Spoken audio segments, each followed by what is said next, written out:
of knot that's come up on your wrist, and it just doesn't really go away. Maybe it's hard, maybe it's tender for you to push on, and it's just kind of been there. And a lot of times it doesn't cause you any other issues other than the fact that it's just kind of uncomfortable and sometimes unsightly a little bit. And what that is most likely a ganglion cyst, and that is a cyst that comes from fluid that leaks out. Sometimes it's from trauma. You sprain your wrist, you've hurt your wrist, or even the finger joints. It can happen in other places. That's the most common areas. And that fluid leaks out from around the joints, and it kind of forms this little encapsulated cyst. And with that, treatment-wise, in some cases it goes away on its own. There's been research that shows a year and a half later that it goes away on its own. Other times it does not go away on its own. You have to have it aspirated with it.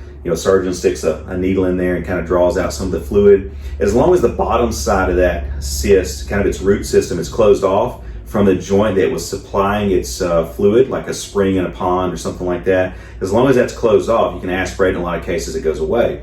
But if it's still being fed that fluid coming up, you're going to aspirate it and it's going to come back.